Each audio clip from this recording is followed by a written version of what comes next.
Today I'm on a flight that's just under 2 hours, flying out of an airport that's said to be slowly sinking with an airline that's made quite the comeback in recent years. I'm talking about Korean Air and the sleek new A321neo, which only joined the fleet in 2022. We're going from one man-made island to another, Kansai to Incheon. Let's see what's in store.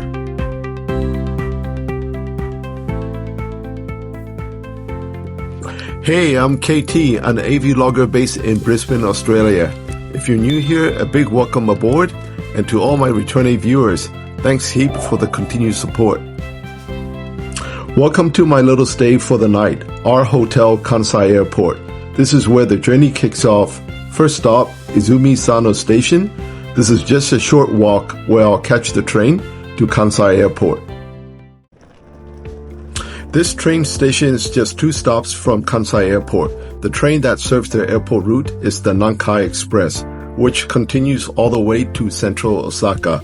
The full ride takes about 40 minutes and costs around 1,400 yen. That's roughly $14.50 Australian dollars or $9.50 US. It's a pretty busy morning here at Kansai. The airport has 2 terminals. Terminal 1 is the main one, while Terminal 2 handles most of the low-cost carriers. This is the main international airport serving the greater Osaka area. It's actually built on an artificial island right in the middle of Osaka Bay. Kansai Airport opened in September of 1994 to help ease congestion at Osaka Itami, the other airport serving the region. It was built with the understanding that it would gradually sink, and that was factored into its design. But it's actually sinking faster than expected. I'll talk more about that a bit later. This is the airside area. Interestingly, Kansai is being promoted as an alternative to Narita for travelers in the greater Tokyo area. The idea is that flying from Haneda to Kansai and connecting to an international flight here could actually be quicker than making the long trek out to Narita.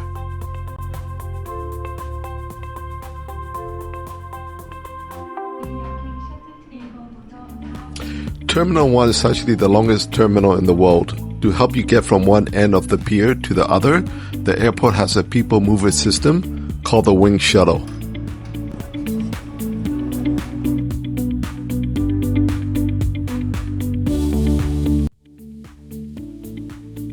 My flight's leaving from gate 12 with boarding set to start at 8:50 a.m. Here's my gate now. Today's aircraft is Hotel Lima 8529, a 2.2-year-old A321neo that was delivered to Korean Air in April of 2023. Korean Air originally placed an order for 30 A321neos back in 2015. So far, they've taken delivery of 16. They've also exercised their options, so there are 40 more on the way. Those will start arriving into the 2030s. Boarding's on time and kicks off at 8:50 a.m. I'm on KE 722 today, sitting in 46A.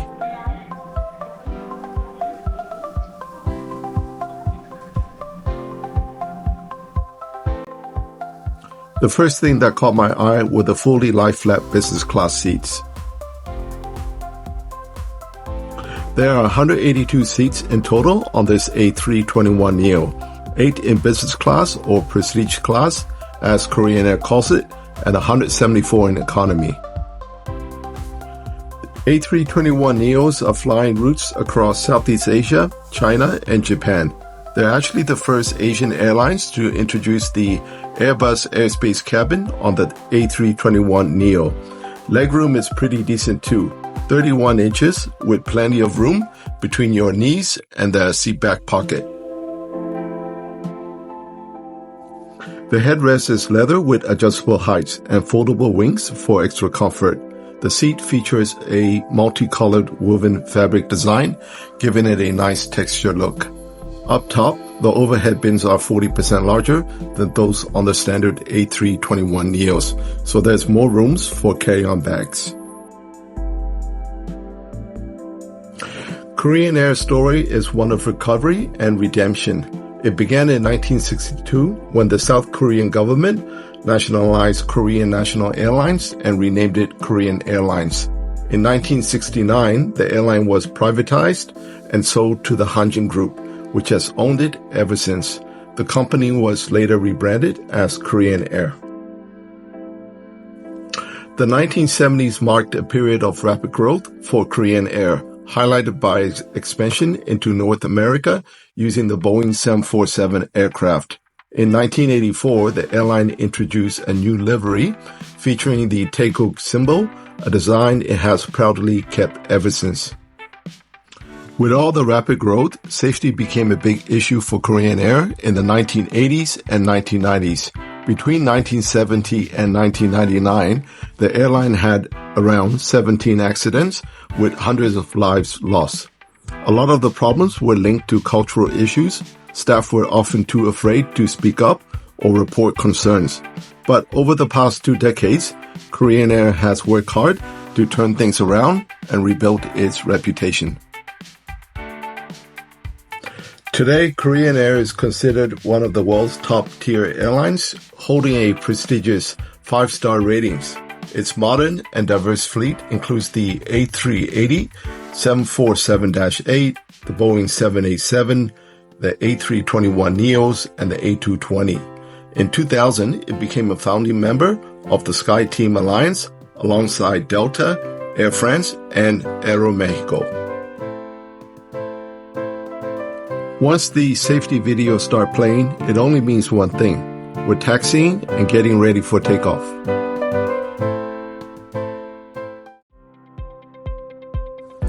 There are 2 parallel runways at Kansai Airport. Today we'll be using runway 06L, which is the longer of the 2.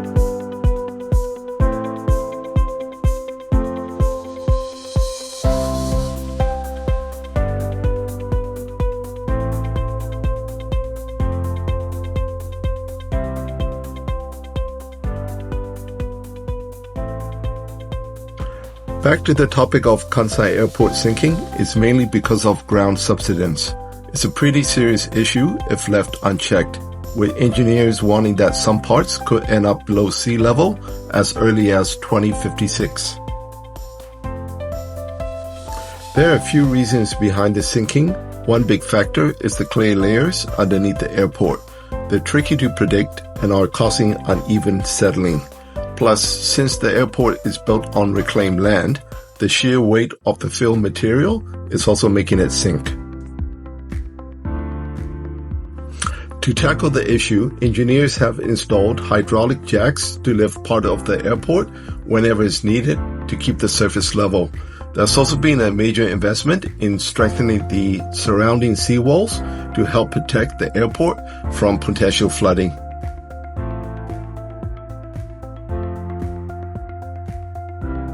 The entertainment system is the newest one, with larger screens than what you usually find on other narrow-body aircraft in the fleet.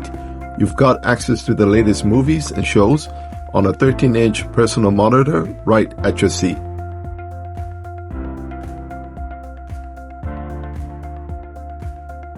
The meals were served once we hit cruising altitude. Chicken with veggies and rice, plus some fruits on the side. Nothing special, but for a short 2-hour flight, no complaints here.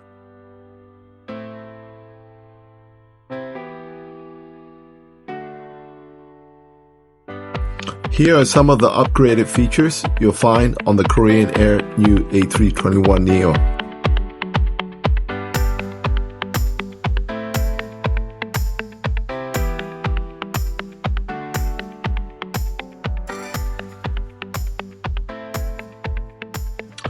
We're currently cruising over the Sea of Japan. We're about to cross into Korean Peninsula.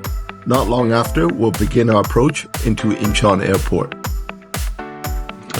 We're just about to land at Incheon after passing over Seoul. The aircraft had flown out over the sea before making a sharp right U-turn to line up with runway 16R one of the 4 runways here. The seatbelt sign's on and the cabin is being prepared for landing.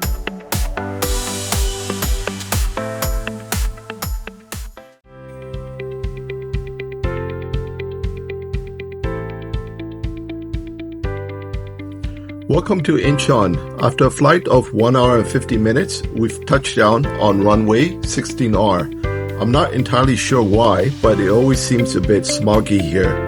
Visibility was quite poor on arrival.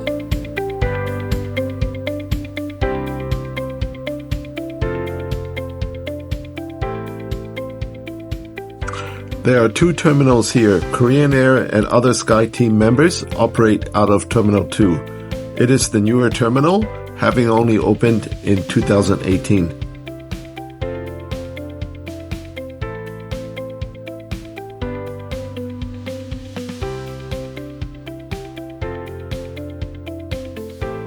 Garuda is here too, both part of the Sky Team Alliance.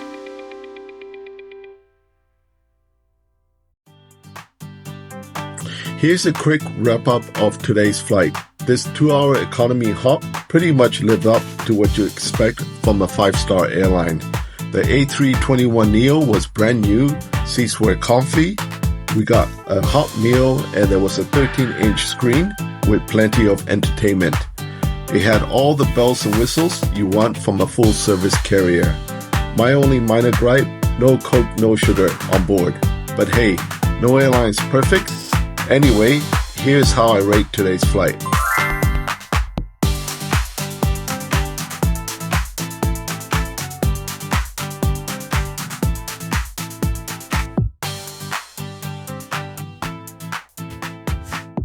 Thanks for watching. That's a wrap for this flight. If you enjoyed the video, don't forget to hit the like button and subscribe for more content.